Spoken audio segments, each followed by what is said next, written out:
How do I release negative emotions, especially when I'm in the midst of either depression or anger, and I feel like it will never leave me? Actually, the answer to your question, how to release negative emotions, the first part is, before you give in to the emotion, before you react to the emotion, feel your body. It's so simple. You know, it's just, what's an emotion? It's a feeling. That's why it's a sensational body. We refer to our emotions as feelings. They're sensations in our body. And an emotion is a thought that's linked to a sensation. When we put our attention on the sensation, we break the link between the thought and the sensation and immediately disempower that negative emotion.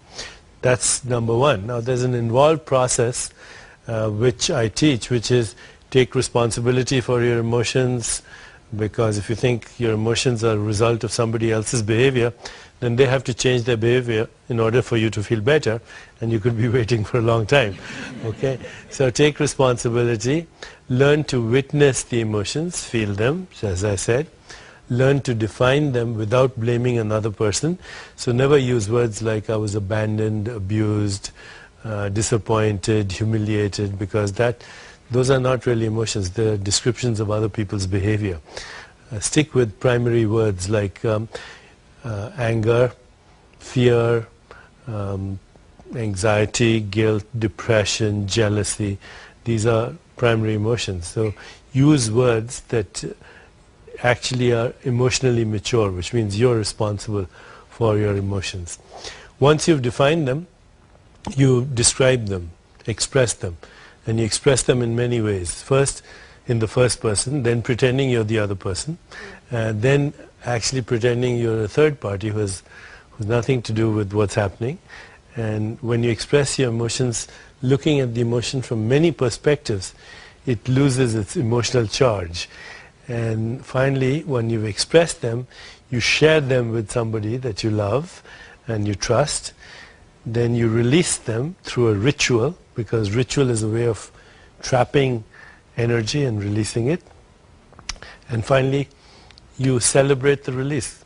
So when you do that, and it's not very involved actually, you can all do all of these things in less than a minute in your consciousness. And when you learn to do it regularly, then you don't actually harbor negativity inside yourself.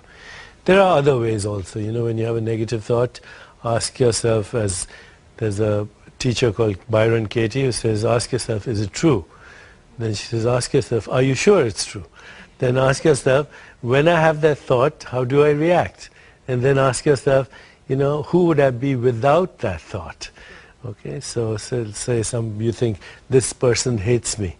Okay, then you say, am I sure that she hates me? Is it true?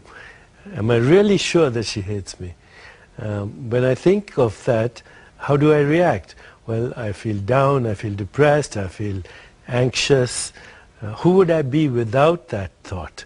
I'd be fearless, I'd be empowered, I'd be self-assured. And then you can even turn it around. What you're really saying is, maybe I hate her, or maybe I hate myself. Okay? So when you go through, you know, you should look at Byron Katie's work. It's very good. Anything else?